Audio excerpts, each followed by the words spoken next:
അമ്മ എന്ന് വിളിക്കാൻ പറ്റില്ല. എനിക്കല്ല കേട്ടോ, നിങ്ങൾക്കുമല്ല, ദിയാകൃഷ്ണയ്ക്കാണ് വിഷയം. സംഗതി ദിയാകൃഷ്ണയ്ക്ക് അശ്വിൻ ഹസ്ബൻഡിൻ്റെ അമ്മയെ അമ്മ എന്ന് വിളിക്കാൻ പറ്റില്ല. ആൻറ്റി അല്ലെങ്കിൽ അശ്വിൻ്റെ അമ്മ എന്നൊക്കെ പറയാൻ പറ്റും എന്നുള്ളതാണ് ഇപ്പോൾ സീൻ പറയുന്നത്. ഇവർ ഏറെ കയറാൻ വേണ്ടി മാത്രം സംസാരിക്കുന്നതാണോ അതോ സംസാരിച്ച് ഏറെ കയറുന്നതാണോ എന്നുള്ളൊരു കൺഫ്യൂഷനിലാണ് ഞാനിരിക്കുന്നത്. അതായത് ഇവർ പറഞ്ഞ കാര്യങ്ങളിൽ കുറച്ചൊക്കെ ഓൺ പോയിൻ്റ് ഐറ്റങ്ങളുണ്ട്. ഇപ്പോൾ പലരും അങ്ങോട്ട് അടിമുട്ടി ഇവരെ നിർത്തി പൊരിച്ച് ക്രിട്ടിസൈസ് ചെയ്യുന്നത് കണ്ടു. ബട്ട് ഓൺ റിയാലിറ്റി നിങ്ങളെ ചുറ്റുപാട് നിങ്ങളെ വീട്ടിലൊക്കെ നിങ്ങൾ നോക്കിക്കഴിഞ്ഞാൽ മരുമക്കളായിട്ടുള്ളവർ വീട്ടിലുള്ള അമ്മമാരെ അമ്മേ എന്ന് വിളിക്കുന്നതിനേക്കാൾ കൂടുതൽ ചിലപ്പോൾ ഹസ്ബൻഡിൻ്റെ അമ്മ അത് അങ്ങനെ തന്നെയാണ് പറയാറ്. റെയർ ഓഫ് ദ റെയറസ്റ്റ് ആണ് ഫുൾ ഇതെൻ്റെ സ്വന്തം അമ്മ എന്ന് പറഞ്ഞ് കാണുന്നത്. റെയർ ഓഫ് ദ റെയറസ്റ്റ് ആണ്. ആൻഡ് മരുമക്കളെ ഇതെൻ്റെ സ്വന്തം മകൾ എന്ന് പറഞ്ഞ് കാണുന്ന അമ്മായിമ്മമാരും ഭയങ്കര കുറവാണ്. എവിടെയോ ഈ സംസാര രീതി ഇവരത് ഭയങ്കര സീനാണ് ദിയാകൃഷ്ണയുടെ. അതുകൊണ്ട് തന്നെയാണ് ഇവർ പലപ്പോഴായിട്ട് അതിഭീകരമായിട്ട് എയറിൽ പോകുന്നത്. അപ്പം എന്താണെങ്കിലും വിഷയം ഇതാണ്, അമ്പ എന്ന് വിളിക്കുന്നതാണ് വിഷയം. അപ്പോൾ ദിയാകൃഷ്ണയുടെ വ്ളോഗിൻ്റെ പാർട്ട് ബൈ പാർട്ടായിട്ട് ഒരു സംസാരങ്ങൾ നമുക്ക് കേട്ട് നോക്കാം. Okay, hi and welcome back to OC talkies. ഞാനിന്ന് നിങ്ങൾ നോക്കൂ പെട്ടെന്ന് കുറച്ച് ഓവലി ഡ്രസ്ഡ് ആയിട്ടിരിക്കുന്നു അല്ലേ സാധാരണ ഉള്ളേക്കാൾ. ആക്ച്വലി ഇന്ന് മദേഴ്സ് ഡേ ആണ്. എനിക്ക് രാവിലെ ഓമിയുടെയും അശ്വിൻ്റെയും സൈഡിൽ നിന്ന് എൻ്റെ ഫസ്റ്റ് മദേഴ്സ് ഡേ ഗിഫ്റ്റ് ഒക്കെ കിട്ടിയിട്ടുണ്ട്. മദേഴ്സ് ഡേക്ക് തന്നെയാണ് ഇടാൻ പറ്റിയ സാധനം ആൻഡ് മദേഴ്സ് ഡേക്ക് പറയാൻ പറ്റിയ item. And by the way mother's day special with അമ്മായി അമ്മ ഉണ്ട് അവിടെ, വ്യത്യാസമൊന്നുമില്ല, അമ്മായി ആൻറ്റി എന്ന് കൊടുത്തിട്ടില്ല. ഓക്കെ. ആൻഡ് അശ്വിൻ്റെ അമ്മയെ ഇതിനു മുമ്പും വീഡിയോയിൽ പലപ്പോഴായിട്ട് ദിയാകൃഷ്ണ ഫീച്ചർ ചെയ്തിട്ടുണ്ട്. ആ ടൈമിലൊക്കെ മീനമ്മ എന്ന് തന്നെയാണ് കൊടുത്തിട്ടുള്ളത്. മീനമ്മയുടെ അച്ചാറ്, മീനമ്മയുടെ മൈസൂർ പാക്ക്, അങ്ങനെ കുറേ പണ്ടത്തെ വ്ളോഗ്സ് കണ്ടൊരു ഓർമ്മയിൽ ഞാൻ പോയി സ്ക്രീൻഷോട്ട് എടുത്ത് വെച്ചാൽ കേട്ടോ. അതിൻ്റെ കൂട്ടത്തിലൊക്കെ അമ്മ ഉണ്ട്, മീന ആൻറ്റി അല്ല, ബാക്കിയാണ്. ഒത്തിരി പേര് ചോദിക്കാറുണ്ട് അശ്വിൻ്റെ ഫാമിലി ഓമീനെ കാണാറില്ലേ, ടൈം സ്പെൻഡ് ചെയ്യാറില്ലേ എന്നൊക്കെ എൻ്റെ ബ്ലോഗിൻ്റെ അടിയിലൊക്കെ, എൻ്റെ അല്ല എൻ്റെ അമ്മയുടെ ബ്ലോഗിൻ്റെ അടിയിലൊക്കെ കമൻറ്റ് ചെയ്യാറുണ്ട്. ഫസ്റ്റ് കാര്യം എന്ന് വെച്ച് കഴിഞ്ഞാൽ എൻ്റെ ഫാമിലിയിൽ എല്ലാവരും വ്ളോഗ് എടുക്കുന്നവരാണ്. എല്ലാവരും സോഷ്യൽ മീഡിയക്കകത്ത് ഭയങ്കര ആക്റ്റീവാണ്, നല്ല ആക്റ്റീവാണ്. പക്ഷെ അശ്വിൻ്റെ ഫാമിലി ഒബ്വിയസ്ലി അയാളുടെ വീട്ടിൽ അയാളുടെ ചേട്ടനും ചേച്ചിയൊക്കെ സോഷ്യൽ മീഡിയയിൽ ഉണ്ടെങ്കിലും ആരും ഒട്ടും ആക്റ്റീവ് അല്ല. അയാളുടെ അച്ഛനും അമ്മയും സോഷ്യൽ മീഡിയയിലേ ഇല്ല, അവർ ആ പരിസരത്ത് പോലും ഇല്ലാത്തവരാണ്. അവർക്ക് അവരുടേതായ വേറെ കുറേ കാര്യങ്ങളുണ്ട്. നമ്മളാണ് ഞാനും എൻ്റെ ഫാമിലി അഫ്കോഴ്സ് നമ്മൾ വർഷങ്ങളായിട്ട് മീഡിയയിലുള്ളവരാണ്, സോഷ്യൽ മീഡിയയിൽ കിടന്നിങ്ങനെ കറങ്ങുന്നവരാണ്. അപ്പം നമ്മൾ നമ്മുടെ പല കാര്യങ്ങളും ലൈഫിൽ നടക്കുന്ന അപ്ഡേറ്റ്സ് നമ്മൾ സോഷ്യൽ മീഡിയയിൽ കാണിക്കാറുണ്ട്. അപ്പം അശ്വിൻ്റെ വീട്ടിൽ പോകുമ്പോഴോ അല്ലെങ്കിൽ അവരുടെ കൂടെ എവിടെയെങ്കിലും പോകുമ്പോഴോ നമ്മളായിട്ട് ഇപ്പോൾ വ്ളോഗ് എടുത്തില്ലെന്നുണ്ടെങ്കിൽ അത് ആരും അറിയത്തില്ല. ഒബ്വിയസ്ലി അവരാരും എടുത്തതിന് വ്ളോഗ് ഇടാനും പോകുന്നില്ല, അവരങ്ങനെ വ്ളോഗ് ചെയ്യുന്ന ആൾക്കാരല്ലല്ലോ. അപ്പം അങ്ങനെ കുറേ പേര് അറിയാതെ പോകുന്ന ചില കാര്യങ്ങളുണ്ട്. അപ്പോൾ ഇതൊക്കെ ഞാൻ പലപ്പോഴും എന്നെ കൊണ്ട് പറ്റുന്നതൊക്കെ വ്ളോഗ് എടുത്ത് കാണിക്കുമ്പോഴാണ് നിങ്ങളെങ്കിലും കാണുന്നത് അശ്വിൻ്റെ ഫാമിലി വ്ളോഗിനകത്ത്. അപ്പോൾ that doesn't mean we don't spend time with dum or they don't spend time with the baby. എല്ലാവർക്കും അവരുടേതായ ടൈം ബേബിയായിട്ട് സ്പെൻഡ് ചെയ്യാൻ കിട്ടും. പിന്നെ ഒബ്വിയസ്ലി ഞാൻ ലഞ്ച് കഴിക്കാൻ പോകുന്നതോ അല്ലെങ്കിൽ ഒന്ന് കുളിക്കാനോ എനിക്ക് എൻ്റെ കംഫർട്ടിനായിട്ട് ഞാൻ പോകുന്നത് ഒബ്വിയസ്ലി എൻ്റെ വീട്ടിലായിരിക്കുമല്ലോ. ഞാൻ ഒരിക്കലും എൻ്റെ കംഫർട്ടിന് വേണ്ടിയിട്ട് അശ്വിൻ്റെ വീട്ടിലോ വേറെ ആളുടെ വീട്ടിലോ ഞാൻ പോകത്തില്ല. ഞാൻ എൻ്റെ കംഫർട്ട് എൻ്റെ സ്വന്തം വീട്ടുകാരുടെ അടുത്തല്ലേ ഞാൻ പോകത്തുള്ളൂ. അപ്പം ഞാൻ പോകുന്ന സ്ഥലത്തല്ലേ തൽക്കാലം ഓമീനെ കൊണ്ടുപോകാനും പറ്റത്തുള്ളൂ. Omi is a small baby, he's only 10 months old. അപ്പോൾ അവനൊരു 10 വയസ്സുള്ളൊരു കുട്ടിയാണെങ്കിൽ ഇപ്പോൾ എന്താ പറയുക, എനിക്കിപ്പോൾ അശ്വിൻ്റെ കൂടെ ഒറ്റയ്ക്ക് പറഞ്ഞു വിടാം, എനിക്ക് അത്രയും സന്തോഷം. അശ്വിൻ്റെ കൂടെ എവിടെയാണെന്ന് വെച്ചാൽ പൊക്കോന്ന് എനിക്ക് പറയാം, എനിക്ക് ഒരു കുഴപ്പമില്ല. പക്ഷേ ഇത് എനിക്ക് കംഫർട്ടബിൾ ആയിട്ടുള്ള സ്ഥലങ്ങളിൽ ഞാൻ പോകുമ്പോൾ അവിടെ Omi has to come with me because അവൻ ബ്രസ്റ്റ് ഫീഡ് ചെയ്യുന്ന ഒരു ബേബിയാണ്. അപ്പൊ അവനെ ഒബ്വിയസ്ലി നമുക്ക് വേറെ എവിടെയും വിട്ടിട്ട് എനിക്ക് എന്റെ വീട്ടിൽ പോയി ഇരിക്കാനും പറ്റത്തില്ലല്ലോ. അപ്പോ നമ്മളപ്പോ ഇപ്പൊ അശ്വിന്റെ വീട്ടിലോട്ട് പോവാം, VKK നഗറിന്റെ അവിടെ ചെന്ന് അവരെ പിക്ക് ചെയ്യും. ഓക്കെ, അപ്പൊ ഇതില് നമുക്ക് എന്താണോ ദിയ കാണിച്ചു തരുന്നത് അത് നമ്മൾ കാണുന്നുള്ളൂ. That's A reality. അപ്പൊ കാണിച്ചു തരേണ്ടത് എന്ത്, കാണിച്ചു തരേണ്ടാത്തത് എന്തെന്ന് ചൂസ് ചെയ്യുന്നത്, തീരുമാനിക്കുന്നത് അത് കാണിച്ചു തരുന്ന വ്യക്തിയാണ്. ഇപ്പോൾ ഡേ ലൈഫ് വ്ളോഗ് ചെയ്യുന്ന സമയത്ത്, ലൈഫ് സ്റ്റൈൽ വ്ളോഗ്സ് ചെയ്യുന്ന സമയത്ത് ആ പെർട്ടിക്കുലർ ക്രിയേറ്റർ തീരുമാനിക്കുകയാണ് എൻ്റെ ലൈഫിലെ ഇന്ന പോർഷൻസ്, ഇന്ന ആളുകളെ, ഇന്ന ഇൻസിഡൻസ് മാത്രം കാണിച്ചാൽ മതി എന്നുള്ളത് അവരുടെ താല്പര്യമാണെന്നുള്ളത് എല്ലാവരും ആക്സെപ്റ്റ് ചെയ്യണം. ഫൈൻ, അതിലൊന്നും പോയിട്ട് ദിയാകൃഷ്ണനെ നിങ്ങളിപ്പോൾ ദിയാകൃഷ്ണനെ എന്നല്ല ആരെ വേണേലും, ഇപ്പോൾ എന്നെ ആണെങ്കിൽ പോലും, ഇപ്പോൾ ഞാൻ ഈ ഒരു റിയാക്ഷൻ ചാനലാണ്, ഓക്കെ, എൻ്റെ അഭിപ്രായങ്ങൾ ഞാനൊരു വിഷയത്തിലോ ഒരു വ്യക്തിയുടെ കാര്യത്തിലോ എൻ്റെ പേഴ്സ്പെക്റ്റീവ് പറഞ്ഞു പോകുന്ന, എൻ്റെ ഒപ്പീനിയൻ പറഞ്ഞിട്ട് പോകുന്നൊരു ചാനലാണ്. ഇതിനകത്ത് ഞാൻ തീരുമാനിക്കുക എനിക്ക് ഇന്ന കണ്ടൻറ്റ് ചെയ്യണം, ഇന്ന കണ്ടൻറ്റ് ചെയ്യണ്ട, ഓക്കെ, നിങ്ങൾക്കും തീരുമാനിക്കാം, നിങ്ങൾക്ക് എന്നോട് ഡിമാൻഡ് ചെയ്യാം. പക്ഷെ വിഷയം എന്താ വെച്ചെങ്കിൽ എൻഡ് ഓഫ് ദ ഡേ അത് ആ ഒരു പെർട്ടിക്കുലർ വ്യക്തിയുടെ കോളാണ്. അത് വിചാരിച്ചിട്ട് അയാൾ കാണിച്ചില്ല അല്ലെങ്കിൽ അയാൾ ഒരു കാര്യത്തിനെ കുറിച്ച് പറഞ്ഞില്ല എന്നൊക്കെ ഉണ്ടെന്നുണ്ടെങ്കിൽ അയാളുടെ ലൈഫിൽ നിന്ന് ആ ഒരു സാധനം പോയി, അല്ലെങ്കിൽ ആ വ്യക്തി പോയി, അല്ലെങ്കിൽ ആ ഇൻസിഡൻറ്റ് ഉണ്ടായിട്ട് പറഞ്ഞില്ല, ആ രീതിക്കൊക്കെ അത് മാനിപ്പുലേറ്റ് ചെയ്തെടുക്കുന്നതോ അല്ലെങ്കിൽ ഊഹാപോഹങ്ങൾ വെച്ചെടുക്കുന്നതോ ഒക്കെ ഒരു എക്സ്ട്രീം വിട്ട് കഴിഞ്ഞാൽ അത് നിങ്ങൾ എന്താ പറയുക, നിങ്ങളുടെ ചിന്തകൾ മാത്രം എന്ന് പറഞ്ഞിട്ട് വിടണം. കാരണം ചിലർ കാണിച്ചതല്ലേ കാണുന്നുള്ളൂ. ഞാൻ അങ്ങനെയാണ് പല വീഡിയോസും ചെയ്യുന്ന സമയത്ത് ഞാൻ ഈ ഇങ്ങനത്തെ ഡേ ലൈഫ് വ്ലോഗ് ചെയ്യുന്ന റെഗുലർ അവരുടെ ലൈഫിൽ നടക്കുന്ന ഇൻസിഡൻസ് കാണിക്കുന്നവരുടെ വീഡിയോസിൽ ഞാൻ പലപ്പോഴായിട്ട് പറഞ്ഞിട്ടുണ്ട്, എൻഡ് ഓഫ് ദ ഡേ ഇതിൽ നിന്ന് എന്ത് കോൺട്രവേഴ്സി ഉണ്ടായാലും നിങ്ങൾ കാണിച്ചിട്ടാണ്, ഓക്കെ. പിന്നെ ആളുകൾ ഇത് ചെകഞ്ഞെടുക്കുമെന്ന് ചോദിച്ചു കഴിഞ്ഞാൽ, അല്ലെങ്കിൽ ആളുകൾ വായിച്ചെടുക്കുമോ നിങ്ങളുടെ മുഖത്തുനിന്ന്, നിങ്ങളുടെ എക്സ്പ്രഷൻസ് നിന്ന്, അത് നിങ്ങൾ വായിച്ചെടുക്കുമെന്ന് ചോദിച്ചു കഴിഞ്ഞാൽ അത് നിങ്ങളായിട്ടുള്ള ആ ഒരു വ്യൂവർഷിപ്പിൻ്റെ ബോണ്ടാണ്. അപ്പോൾ ഇതൊക്കെ അറിയുന്ന വ്യൂവർഷിപ്പിന് നിങ്ങളെല്ലാം കാണിക്കുകയാണെങ്കിൽ പിന്നെ എല്ലാം കാണിച്ചു കൊടുക്കും. കളി കാണിക്കേണ്ടാത്തത് ആദ്യം സോർട്ട് ചെയ്ത് മാറ്റി വെച്ചിട്ടാണെങ്കിൽ മാറ്റി വെച്ച് കാണിക്കുക. അപ്പോൾ ദിയ വളരെ കൃത്യമായിട്ട് പറയുന്നുണ്ട്. ഇപ്പോൾ ദിയയ്ക്ക് പലപ്പോഴായി ചോദ്യം വന്നിട്ടുമുണ്ട് കേട്ടോ വീഡിയോനടിയിൽ, എന്തുകൊണ്ട് അശ്വിൻ്റെ ഫാമിലിയെ നീ ഒപ്പം നടത്തുന്നത് പണ്ട്, അതെന്താ മെയിൻ റീസൺ ചെയ്യും. ഇതിൻ്റെ 2 എക്സ്ട്രീം കണ്ട ആൾക്കാരാണ് ഈ വ്യൂവേഴ്സ്. ഇപ്പം ഞാനാണെങ്കിലും പണ്ട് ഇവരുടെ വീഡിയോസ് ചെയ്യാൻ വേണ്ടിയിട്ട് അറ്റ്ലീസ്റ്റ് ഒരു 2-3 വ്ളോഗെങ്കിലും കാണുമ്പോൾ ഈ VKP എന്നാറോ ഇതിൽ ഈ അശ്വിൻ്റെ വീടിനകത്തേക്ക് പോയി അവിടുന്ന് അച്ചാറും സർവത്തുമായിട്ട് വീഡിയോ എടുക്കുന്ന ദിയാകൃഷ്ണനെയാണ് കണ്ടിട്ടുള്ളത്. അപ്പം ഫുൾ ടൈം അവിടെയാണ്, മനസ്സിലായില്ലേ? ആ പ്രേമിച്ച് നടക്കുന്ന അല്ലെങ്കിൽ അവരുടെ റിലേഷൻ അവർ റിവീൽ ചെയ്യാത്ത അല്ലെങ്കിൽ റിവീൽ ചെയ്ത് കഴിഞ്ഞതിന് ശേഷമൊക്കെ ഫുൾ ടൈം ദിയാകൃഷ്ണ അവിടെയായിരുന്നു. അന്ന് ഈ പറഞ്ഞ കംഫർട്ട് സോണിൻ്റെ വിഷയമോ സംഗതികളൊന്നും അവിടെ എവിടെയും കംഫർട്ടില്ലായ്മയൊന്നും തോന്നിയിട്ടില്ല പ്രേക്ഷകർക്ക്. അന്നൊക്കെ ഫുൾ ടൈം വീഡിയോയിൽ കാണിച്ചിട്ടുണ്ടായിരുന്നു, ഓൾമോസ്റ്റ് വീഡിയോയിൽ കാണിക്കാറുണ്ട് മീനമ്മ എന്ന് പറഞ്ഞിട്ട്. ഇപ്പം കംഫർട്ട് സോൺ മാറി, മീനമ്മ മാറി മീന ആൻറ്റിയായി. അപ്പം അങ്ങനെയൊക്കെ വരുന്ന സമയത്ത് ആളുകൾ ഓബിയസ്ലി ചോദിക്കും, കുട്ടി ഉണ്ടായതിനു ശേഷം അശ്വിൻ്റെ വീട്ടുകാരെയായിട്ട് നിങ്ങൾ കാണാറില്ലേ, സംസാരിക്കാറില്ലേ എന്നുള്ളത് ചോദിക്കുന്നതിനൊരു റീസണായിട്ട് എൻ്റെ വീട്ടുകാർ വ്ളോഗേഴ്സാണ്. ഞാൻ അങ്ങനത്തെ സാധനങ്ങൾ എന്താ പറയുക, ദിയാകൃഷ്ണ പറയുന്നിടത്താ സീന്. പറയുമ്പോൾ എന്താ പറയുക, അത് കൃത്യമായി പറയാൻ പറ്റണം. പല പ്രാവശ്യങ്ങളിലും പല വിഷയങ്ങളും ദിയാകൃഷ്ണ സംസാരിക്കുമ്പോൾ വേണേ കേട്ടിട്ട് പോടേ എന്നുള്ള മൂഡിലുള്ള സംസാരമാണ് പ്രേക്ഷകരോട്. ആക്ച്വലി അത് അങ്ങനെയല്ല. നിങ്ങൾക്ക് കൃത്യമായി ഇപ്പോൾ ഒരു പ്രേക്ഷകരൊരു ചോദ്യം ചോദിക്കാൻ കൃത്യമായിട്ടുള്ള ഉത്തരം കൊടുക്കാൻ പറ്റണം. ഇനിയിപ്പോൾ അങ്ങനെ പറ്റാത്തവരാണെന്നുണ്ടെങ്കിലും അറ്റ്ലീസ്റ്റ് അത് പറയുന്ന രീതിയിലൊരു സട്ടിൽനെസ് വേണം, മനസ്സിലായില്ല? ഒരു അഹങ്കാരത്തിൻ്റെയോ അല്ലെങ്കിൽ ഓടെ ഈ സാധനം പറഞ്ഞു കഴിഞ്ഞാൽ വ്യൂവേഴ്സ് ഇളകും. വ്യൂവേഴ്സ് എടുത്ത് പൊങ്കാലടിക്കുകയും ചെയ്യും, എയറിലടിക്കുകയും ചെയ്യും. ഇതിപ്പോൾ ഇതിലും സോർട്ടഡ് ആയിട്ട് വേണമെങ്കിൽ ദിയാകൃഷ്ണയ്ക്ക് പറയാം, അശ്വിൻ്റെ വീട്ടുകാരെ ഞങ്ങൾ കാണാറുണ്ട്, പക്ഷെ അവർ ഇങ്ങനെ വ്ളോഗിൽ വരാത്തവരാണ്, അതുകൊണ്ട് അവർ വരുന്ന സമയത്ത് ഞാൻ കാണിക്കാറുള്ളൂ. പക്ഷെ ഇതല്ല, അതൊരു വേറൊരു ആറ്റിറ്റ്യൂഡാണ്. കംഫർട്ട് സോണ് അത് ഇത് കാണിക്കണോ വേണ്ടേ, ഒരു വേറെ മൂഡിലേക്ക് ഈ സാധനം കൊണ്ടുപോകുമ്പോഴാണ്. ഇതന്നെയാണ് ഈ അമ്മ വിഷയത്തിൽ, അമ്മ എന്ന് പറഞ്ഞ സാധനം പറഞ്ഞപ്പോഴും ഈ ദിയാകൃഷ്ണയ്ക്ക് പറ്റിയത്. അശ്വിന്റെ ഫാമിലിയുള്ള വ്ളോഗ് എടുക്കുമ്പോൾ അതിന്റെ അടിയിൽ വന്ന് ചോദിക്കുന്ന ഒരു ചോദ്യം, എന്താ അശ്വിന്റെ അമ്മ എന്ന് പറയുന്നത്, അമ്മ എന്ന് വിളിച്ചുകൂടെ എന്നുള്ളത്. നിങ്ങൾ എല്ലാവരും മനസ്സിലാക്കേണ്ട കാര്യമാണ്, നിങ്ങൾ എത്രത്തോളം പേരാണ് നിങ്ങളുടെ ഹസ്ബൻഡിന്റെ അമ്മേനെ അമ്മ എന്ന് വിളിക്കുന്നതോ മമ്മി എന്ന് വിളിക്കുന്നതോ ആന്റി എന്ന് വിളിക്കുന്നത്, അതൊന്നും എനിക്കറിയത്തില്ല. എല്ലാവർക്കും അവരവരുടെ ഇഷ്ടങ്ങളാണ്. ഞാൻ അശ്വിന്റെ അമ്മ അല്ലെങ്കിൽ ആന്റി എന്ന് വിളിക്കുന്നത് ആന്റിക്ക് ഒരു കുഴപ്പമില്ല.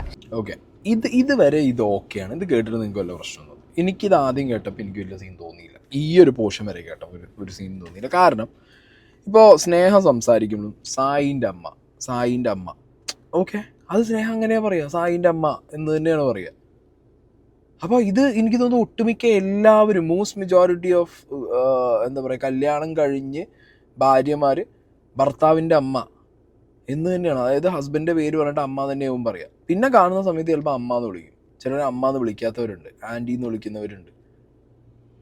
ഓരോരുത്തർക്കും ഓരോ പോലെയാണ്, മനസ്സിലായോ? അങ്ങനെയില്ല ഈ നാട്ടിൽ. ദിയാകൃഷ്ണ മാത്രമേ ഉള്ളൂ ഇങ്ങനെ ഹസ്ബൻഡിൻ്റെ അമ്മ അശ്വിൻ്റെ അമ്മ മീനമ്മ എന്നൊക്കെ പറഞ്ഞു, അല്ലെങ്കിൽ അങ്ങനെ നടക്കുന്നത് ഇവർ മാത്രമേ ഉള്ളൂ, അല്ലെങ്കിൽ ആൻറ്റി എന്ന് വിളിക്കുന്നത് ദിയാകൃഷ്ണ മാത്രമേ, അങ്ങനെയൊന്നും പറയാൻ പറ്റില്ല.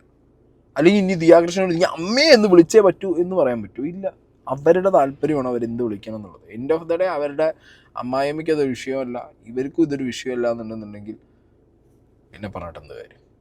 ഇത്രയും പോർഷൻ കാണുമ്പോൾ നമുക്കിത് ചിന്തിക്കും. പക്ഷെ ദിയാകൃഷ്ണൻ ഇനി ഇത് കൂടുതലായിട്ട് ഇങ്ങോട്ട് കൊളമാക്കുന്നുണ്ട് പറഞ്ഞിട്ട്. അതായത് ഇതിൻ്റെ ഒരു കമ്പാരിസണൊക്കെ പറയുന്നുണ്ട്. അവിടെയാണ് ദിയാകൃഷ്ണ പലപ്പോഴായിട്ട് പല വിഷയങ്ങളിലും എയറിൽ പോയ സെയിം എലമെൻറ്റ് നമുക്ക് കാണാൻ പറ്റുന്നത്. ഇതിവിടെ പറഞ്ഞു നിർത്തുകയാണെങ്കിൽ ഓക്കെയാണ്. കാരണം ദിയാകൃഷ്ണൻ്റെ കമൻറ്റ് ബോക്സിലാണെങ്കിൽ കുറേ അധികം പേര് സപ്പോർട്ട് ചെയ്യുന്നുണ്ട്. അതായത് ഇപ്പോൾ കല്യാണം കഴിഞ്ഞ് ഞാൻ എൻ്റെ ഹസ്ബൻഡിൻ്റെ അമ്മയെ ഹസ്ബൻഡിൻ്റെ അമ്മ അല്ലെങ്കിൽ ആൻറ്റി ഇതൊക്കെ വിളിച്ചാലും എന്താണ് സീൻ? കാരണം അവർ തിരിച്ചിട്ട് അവരുടെ സ്വന്തം മകൾ എന്നല്ല, മരുമകൾ എന്നല്ലേ പറയുള്ളൂ, അല്ലെങ്കിൽ മകൻ്റെ മകൾ എന്നല്ലേ പറയൂ. അപ്പോൾ അവരും സ്വന്തം മകൾ എന്ന് പറയാത്തപ്പോൾ ഞാൻ ഇങ്ങനെ പറയുന്ന ഒരുപാട് പേരുണ്ട് കമൻറ്റ് ബോക്സിനകത്ത്. ഇത് റിയാലിറ്റിയിൽ നടക്കുന്നതുമാണ്, അല്ലാതെ ആർക്കും പറയാൻ പറ്റും. ഞാൻ സീരിയസ്ലി പറഞ്ഞല്ലോ, ഇപ്പോൾ സ്നേഹമാണെങ്കിലും സായിൻ്റെ അമ്മ എന്നാണ് പറയുക അഡ്രസ്സ് ചെയ്യുന്ന സമയത്ത്. സായിൻ്റെ അമ്മ, ഇപ്പം ഞാൻ സ്നേഹേൻ്റെ അമ്മ അങ്ങനെയാണ് പറയുക. അത് വിചാരിച്ചിട്ട് എനിക്ക് സ്നേഹേൻ്റെ അമ്മേനെ പറ്റാഞ്ഞിട്ടോ അല്ലെങ്കിൽ സ്നേഹയ്ക്ക് എൻ്റെ അമ്മേനെ പറ്റാഞ്ഞിട്ടോ അങ്ങനത്തെ ഒരു സീൻ അതിനകത്ത് വായിച്ചെടുക്കേണ്ട കാര്യമൊന്നുമില്ല. പിന്നെ അങ്ങനെ ചെയ്യുന്നവരുണ്ട്. ഇത് വേറൊരു കാറ്റഗറി ഓഫ് ആളുകളുണ്ട്. 10 ആളെ കാണുമ്പോൾ അല്ലെങ്കിൽ പുറത്തിറങ്ങുന്ന സമയത്ത് അമ്മേന്നൊക്കെ പറഞ്ഞിട്ട് കെട്ടിപ്പിടിക്കും. എൻ്റെ പൊന്നേ മരുമക്കൾക്ക് എൻ്റെ അമ്മായിയമ്മമാരോടൊക്കെ എന്തൊരു സ്നേഹമായിരിക്കും. അതിങ്ങോട്ട് തേനും പാലും ഒലിപ്പിക്കും. എന്നിട്ട് ഈ തേനും പാലും ഒലിപ്പിക്കുന്നത് കണ്ടിട്ട് വീട്ടിലെത്തി കഴിഞ്ഞ് കഴിഞ്ഞാൽ ഭാര്യയും ഭർത്താവും അവൻ കണ്ടില്ലേ, ഓളെ ഭർത്താവ് കണ്ടില്ലേ, ഓളെ അമ്മേനെ ഓള് കണ്ടില്ലേ, മറ്റവൻ്റെ അമ്മേനെ കെട്ടിപ്പിടി ഇതും പറഞ്ഞിട്ട് കച്ചറ ഉണ്ടാക്കുന്നുണ്ടാവും. അങ്ങനത്തെ കുറേ വിഷങ്ങളുണ്ട്, പാമ്പുകളുണ്ട്, അഭിനയ സിംഹങ്ങൾ. ഇതിങ്ങോട്ട് നാട്ടുകാർ മുന്നിൽ കാണിച്ചു കൂട്ടിയിട്ട് വീട്ടിൽ വേറെ ആയിരിക്കും, പുറത്ത് കാണിക്കുമ്പോൾ വേറെ ആയിരിക്കും. അത് വേറെ സ്കീം ആൾക്കാർ. അപ്പം എന്താണ്, ഇത് നടക്കാത്തൊന്നുമല്ല. ഹസ്ബൻഡിൻ്റെ അമ്മ എന്നൊക്കെ പറയും, മരുമകൾ എന്നും പറയും, മകൾ എന്ന് എത്ര പേര് വിളിക്കും. റെയർ ഓഫ് ദ റെയറസ്റ്റ് ആവും മകൾ എന്ന് അഡ്രസ്സ് ചെയ്യുന്നത്. ചിലരിത് നാടകത്തിന് വേണ്ടി പറയും, മകൾ നാടകത്തിന് വേണ്ടി അമ്മീന്നും പറയും. അതല്ല, ദിയാകൃഷ്ണ എയർ പോകാനുള്ള സീനിങ് കേട്ടോ. സോ ഹാപ്പി ദാറ്റ് ഞാൻ അങ്ങനെ വിളിക്കുന്നതിൽ. എനിക്ക് അമ്മ എന്ന് വിളിക്കാൻ മരുതൻകുഴി വീട്ടിൽ ഒരാൾ ഇരിപ്പുണ്ട്. പുള്ളിക്കാരിയുടെ പേരാണ് സിന്ധു കൃഷ്ണകുമാർ. അപ്പൊ ആ പുള്ളിക്കാരിനെ അല്ലാതെ എനിക്ക് വഴി നിൽക്കുന്ന എല്ലാവരെയും അമ്മയെ അച്ഛന്നൊന്നും എനിക്ക് വിളിക്കാൻ പറ്റില്ല. എന്റെ അച്ഛൻ കൃഷ്ണകുമാറാണ്, എന്റെ അമ്മ സിന്ധു കൃഷ്ണയാണ്. അശ്വിന്റെ അമ്മയാണ് മീനാക്ഷി, അശ്വിന്റെ അച്ഛനാണ് ഗണേഷ്. അപ്പൊ അശ്വിൻ ഒരിക്കലും വന്ന് എന്റെ അമ്മയെ കണ്ടിട്ട് അമ്മേ അല്ലെങ്കിൽ എന്റെ അച്ഛനെ കണ്ട അച്ഛാ എന്ന് വിളിക്കത്തില്ല. അങ്ങനെ വിളിച്ചാൽ ഞാനും ചോദിക്കുന്നത് എനിക്ക് പ്രാന്താണോന്നേ ഞാൻ ചോദിക്കത്തുള്ളൂ. അയാൾ അങ്ങനെ വിളിക്കത്തില്ല, കാരണം തോന്നിയിട്ടില്ല. അയാൾ എന്റെ അച്ഛനെ വിളിക്കുന്ന അങ്കിളെന്നും അമ്മയെ വിളിക്കുന്ന ആന്റിന്നുമാണ്. പക്ഷെ അത് ഇന്നേ വരെ ആരും കണ്ടിട്ടില്ല, ചോദിച്ചിട്ടില്ല. അതെന്താന്ന് എനിക്ക് അറിയത്തില്ല. എല്ലാവർക്കും അവരവരുടെ അമ്മ അച്ഛനൊക്കെ ഉണ്ടല്ലോ, അവരെയൊക്കെ വിളിച്ചാൽ മതി. ഇനി ഇല്ലാന്നുണ്ടെങ്കിൽ ബാക്കിയുള്ളവരെ പോയി വിളിച്ചോളൂ. വഴിയിൽ നിൽക്കുന്നവരെ പോലെ അല്ലെങ്കിൽ ബാക്കിയുള്ളവരെ പോയി വിളിച്ചോളൂ. അശ്വിനിൻ്റെ അച്ഛനും അമ്മേനും ഇവിടെയാണ് ദിയാകൃഷ്ണൻ്റെ വിഷയങ്ങൾ കിടക്കുന്നത്. കാര്യം പോലെ പറഞ്ഞു വെക്കാതെ ഇതിപ്പോൾ ആളുകൾ നേരെ ഇക്വേറ്റ് ചെയ്യുന്നത്, അശ്വിൻ്റെ അമ്മയെ ഒരു വിലയും കൊടുക്കുന്നില്ല. അശ്വിൻ്റെ അമ്മേനെ റെഫറൻസ് വെച്ച് സംസാരിക്കുന്ന സമയത്ത് എന്താ ഇവള് വഴിയിൽ നിൽക്കുന്നവരെ പോലെ ആ ഒരു രീതിയിലുള്ള കമ്പാരിസൺ പറയുന്നത്. ഇവളെന്തിനാ ഇത് അങ്ങനെ ഇക്വേറ്റ് ചെയ്യുന്നത്? മനസ്സിലായോ? എനിക്ക് എൻ്റെ അമ്മ എൻ്റെ മരുതൻകുഴി വീട്ടിലുണ്ട്, എനിക്ക് വേറെ ആരെയും അമ്മ വിളിക്കേണ്ട. അതുകൊണ്ടാണ് കമൻറ്റ് ബോക്സിലൊക്കെ പലരും ആറ്റുകാല അമ്മേനെ ആറ്റുകാല ആൻറ്റി വിളിക്കുമെന്ന് ചോദിച്ചിട്ട് ദിയാകൃഷ്ണനെ പൊങ്കാലിട്ട് കൊണ്ടിരിക്കുന്നത്. അപ്പോൾ ഇവർക്കിതൊരു സീനാ തോന്നുന്നത്. ഇതിനു മുമ്പും അവരുടെ സിസ്റ്റർ കുഞ്ഞമ്മ ചെറിയമ്മ എന്നുള്ളൊരു സീൻ ഉണ്ടാക്കിയിട്ടുണ്ട്. ഇപ്പോൾ ഇവർ ഈ സീൻ ഉണ്ടാക്കുന്നു. ഒരു കാര്യം സംസാരിക്കുമ്പോൾ അത് ഏത് എക്സ്ട്രീം വരെ സംസാരിക്കണം, അത് ഏത് വരെ പറഞ്ഞ് ഫുൾ സ്റ്റോപ്പ് ഇടണം. അതിനൊരു സാധനമുണ്ട്. അത് ദിയാകൃഷ്ണയ്ക്കില്ല. പണ്ട് മുതലേ ദിയാകൃഷ്ണയ്ക്ക് അതില്ല. അതില്ലാതാവുമ്പോൾ ഇതുപോലെ ഏർപ്പോവും. പിന്നെ ഇപ്പം അടുത്ത കാലത്ത് കാണുന്നൊരു സീൻ എന്താ വെച്ചെങ്കിൽ, ഇവരെക്കുറിച്ച് പറഞ്ഞു കഴിഞ്ഞാൽ അപ്പം പോലീസ് കേസാണ്. മാന്യമായിട്ട് പറയുന്നവരൊക്കെ നിങ്ങൾ മാന്യമായി പറയാൻ പറ്റും. അതൊരു ക്രിറ്റിസിസമായിട്ട് എടുക്കാൻ നിങ്ങൾ ശ്രദ്ധിക്കുക. കാരണം നിങ്ങളും like end of the day social മീഡിയയിൽ നിൽക്കുന്നതാണ്, നമ്മളും സോഷ്യൽ മീഡിയയിൽ നിൽക്കുന്നവരാണ്. അപ്പോൾ ഇതൊരു എന്താ പറയുക, ഒരു വേ ഓഫ് റീച്ച് ഔട്ട് ആണ്. നിങ്ങളിപ്പോൾ പറയും നിങ്ങൾക്ക് റീച്ചിൻ്റെ ആവശ്യമില്ല, നിങ്ങൾക്ക് അങ്ങനെ. ബട്ട് റിയാക്ഷൻ ചാനൽസ് എടുത്താലോ ട്രോളുകൾ വന്നാലോ end of the day that benefits you also. But അത് ക്രിറ്റിസിസം ആണെന്നുണ്ടെങ്കിൽ ആ ക്രിറ്റിസിസം ഹെൽത്തി ആണെന്നുണ്ടെങ്കിൽ അത് ആ രീതിയിൽ എടുക്കാൻ പഠിക്കണം. അൺഹെൽത്തി ക്രിറ്റിസിസം അല്ലെങ്കിൽ നിങ്ങളെ ഇമേജ് ടാർണിഷ് ചെയ്യുന്ന പോലെ നിങ്ങളെ തെറി വിളിച്ചോ, നിങ്ങളെ മാനിപ്പുലേറ്റഡ് തമ്മിലിട്ടോ, നിങ്ങൾ പറഞ്ഞത് വളരെ റോങ് ആയിട്ട് വളച്ച് തിരിച്ചു കൊണ്ടുപോകുന്നതിനൊക്കെ നിങ്ങൾ എന്ത് വേണേൽ ചെയ്തു, അതൊന്നും ഒരു വിഷയമല്ല. ബട്ട് അല്ലാതെ മാന്യമായി വരുന്ന ക്രിറ്റിസിസം കൂടി ഏറ്റെടുക്കാൻ ദിയാകൃഷ്ണനും ആൻഡ് ഫാമിലി പഠിക്കണം എന്നുള്ളതും കൂടി എനിക്ക് പറയാനുണ്ട്. ഇവിടെ ശരിക്കും നടക്കുന്നില്ല. ഈ അൻസുബിയുടെ കേസിലൊക്കെ വളരെ ക്ലീനായിട്ട് ക്രിസ്പായിട്ട് പറഞ്ഞു പോയ ആൾക്കാർക്കടക്കം നിങ്ങൾ ലീഗൽ നോട്ടീസ് അയക്കുന്ന പരിപാടിയും അങ്ങനത്തെ ഒക്കെ പല പരിപാടികളും ഉണ്ടായിരുന്നു. അല്ലാത്തവർ നിങ്ങൾ ചെയ്തോ? അത് ഓക്കെയാണ്. അപ്പോൾ നിങ്ങളെ കേസിലും അത് ഓക്കെയാണ്. പണ്ട് നിങ്ങളൊരു വിഷയം വന്നപ്പോൾ എന്നോട് വളരെ മാന്യമായി ഒന്ന് സംസാരിച്ചാൽ ഞാനും നിങ്ങളോട് മാന്യമായി സംസാരിച്ചു. ബട്ട് ആഫ്റ്റർ ദാറ്റ് നിങ്ങൾക്ക് വേറൊരു സീൻ ഉണ്ടായി, ഞാനത് ക്രിട്ടിസൈസ് ചെയ്തു, നിങ്ങൾ ബ്ലോക്ക് ചെയ്തു പോയി.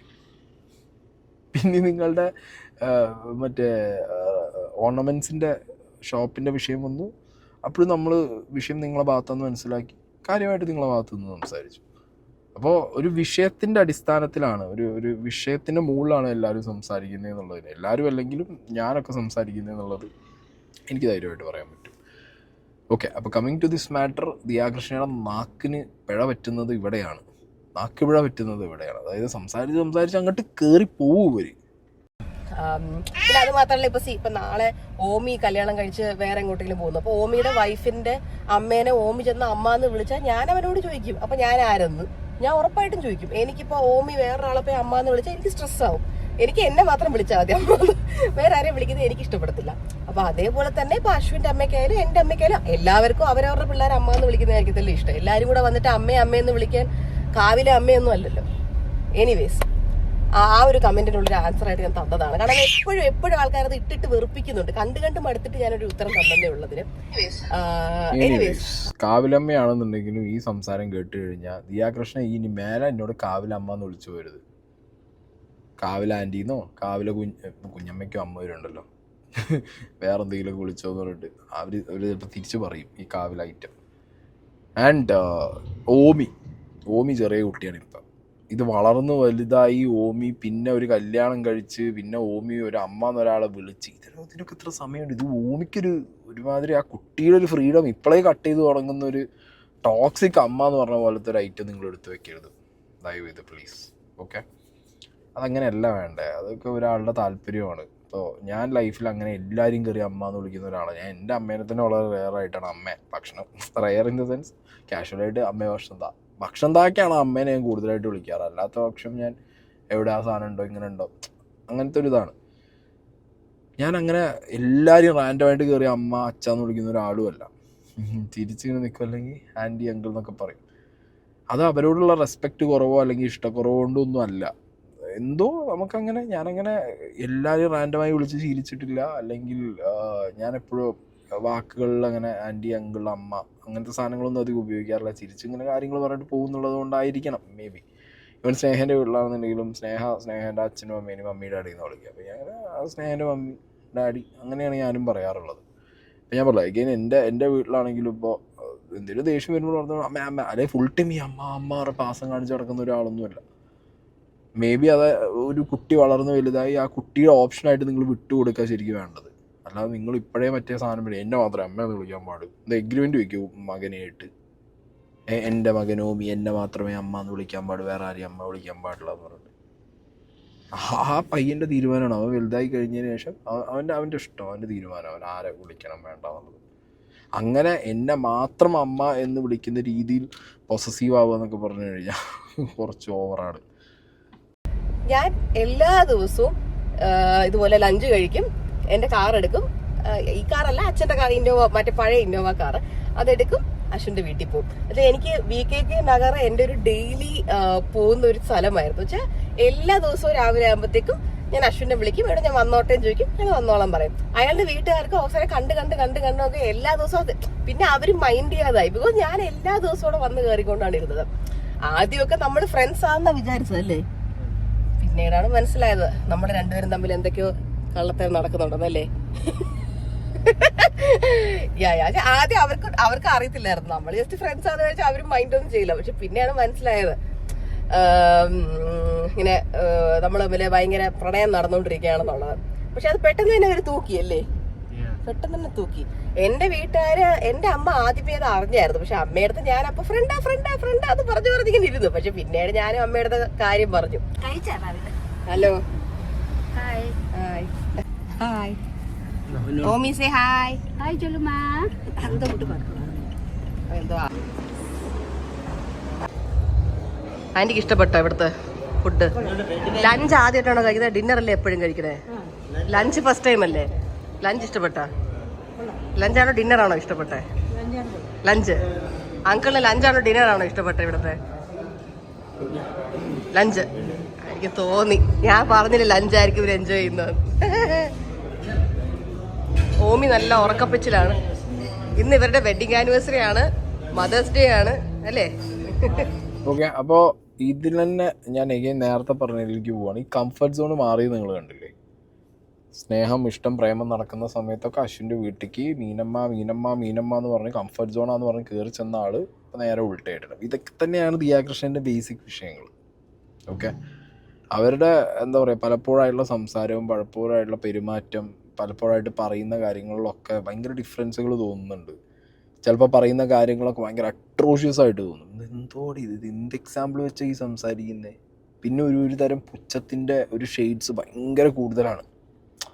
മനസ്സിലായോ? ഞാനൊക്കെ ലൈഫിൽ അത്യാവശ്യം സംസാരിക്കുമ്പോൾ ഒരു പുച്ഛം വെച്ച് സംസാരിക്കുന്ന ഒരു വ്യക്തി. പക്ഷേ ഞാനൊക്കെ വെറും ലോ ആണ് ഇവർ മുന്നിൽ. പക്ഷെ വളരെയധികം പുച്ഛം വെച്ച് സംസാരിക്കുന്ന ഒരു വ്യക്തി ആയിട്ട് പലപ്പോഴായിട്ട് പോർട്രേറ്റ് ചെയ്യാറുണ്ട് ഇവർ സ്വന്തമായിട്ട്. അങ്ങനെ ഞാൻ എന്തോ സംഭവം എന്നൊക്കെ അതുകൊണ്ടാണ് തോന്നുന്നത് ചില കാര്യങ്ങളൊക്കെ ഇവർ കാര്യം പോലെ പറഞ്ഞാലും ഒരു മനുഷ്യന് കൊടുക്കൂല. ഇപ്പം ഞാൻ പറഞ്ഞു, ഇതിനകത്ത് കാര്യം പോലെ ഇരിക്കുന്നൊരു ഐറ്റം ഉണ്ട്. അതായത് നമ്മുടെ നാട്ടിലെ റിയാലിറ്റി എന്താ, അധികം മോസ്റ്റ് മെജോറിറ്റി തന്നെ പറയാൻ പറ്റും. ഭർത്താവിൻ്റെ പേരും അതാ, ഹസ്ബൻഡിൻ്റെ അമ്മ കേട്ടോ. എനിക്ക് എൻ്റെ ലൈഫിൽ തന്നെ പറയുന്നത് സായിൻ്റെ അമ്മ കേട്ടോ. ഇങ്ങനെ പറയുന്നവരാണ് കൂടുതലുള്ള കല്യാണം കഴിഞ്ഞ് പോകുന്ന പെൺകുട്ടികൾ. മനസ്സിലായില്ലേ? ആൻഡ് അമ്മായിയമ്മമാരും എങ്ങനെയാണ്, മകൻ്റെ ഭാര്യയാണ്, എൻ്റെ മരുമകളാണ്, എൻ്റെ സ്വന്തം മകൾ എന്നൊക്കെ പറഞ്ഞ് that kind of cinematic dramatic സാധനങ്ങളൊക്കെ ഫേക്ക് ചെയ്യുന്നവരുണ്ട്. അത് കൂടുതലാണ്. ഒറിജിനൽ കാണുമായിരിക്കും, പക്ഷേ അതിൻ്റെ എണ്ണം വളരെ കുറവാണെന്നേ പറയാനുള്ളൂ. ഓക്കെ, അപ്പോൾ ദിയാകൃഷ്ണയ്ക്ക് ഇതാണ് വിഷയം. ദിയാകൃഷ്ണനെ സപ്പോർട്ട് ചെയ്യുന്നവരൊരു പക്ഷേ അത് ആ ഒരു സാധനം ഉള്ളത് കൊണ്ടായിരിക്കണം ദിയാകൃഷ്ണനെ സപ്പോർട്ട് ചെയ്യുന്നത്. പക്ഷേ ദിയാകൃഷ്ണനെ സപ്പോർട്ട് ചെയ്യണോ വേണ്ടോ എന്നുള്ളതൊക്കെ നിങ്ങളുടെ പേഴ്സണൽ ചോയ്സാണ്. ഇപ്പോൾ എന്നെ സംബന്ധിച്ചിടത്തോളം സപ്പോർട്ട് അല്ലെങ്കിൽ റിജക്ഷൻ അല്ല. അവരുടെ സംസാരത്തിൽ അവർ ഈ പറഞ്ഞ രീതിയിലുള്ള ഒരു പുച്ഛം, ഞാൻ എന്ന ഭാവം, പിന്നെ പ്ലസ് ഈ പറഞ്ഞ പോലെ ചില പറയുന്ന കാര്യങ്ങളിൽ വെക്കുന്ന എക്സാമ്പിൾസൊക്കെ ഉണ്ടല്ലോ, ഒരുമാതിരി കാര്യം പറഞ്ഞിട്ട് അവസാനം ലാസ്റ്റ് കാലം കുറച്ച പോലെ ആയിപ്പോയുള്ളത് എന്ന് തോന്നിപ്പോകുന്ന ഐറ്റങ്ങളായതുകൊണ്ട് ഏറെ നിറങ്ങാൻ ചാൻസ് ഇല്ല. ഓക്കെ, എന്താണെങ്കിൽ ഇതിലെന്തെങ്കിലും എക്സ്പ്ലനേഷൻ കൊണ്ടുവരുമോ എല്ലാവരും കൂടി ഏറെ കയറ്റി അപ്പം അങ്ങനെ വി ഡി സതീശ് മുഖ്യമന്ത്രി ആവുമായിരിക്കുമല്ലേ? രാവിലെ വന്നിട്ട് വെയിറ്റിംഗ് ആണ്. കട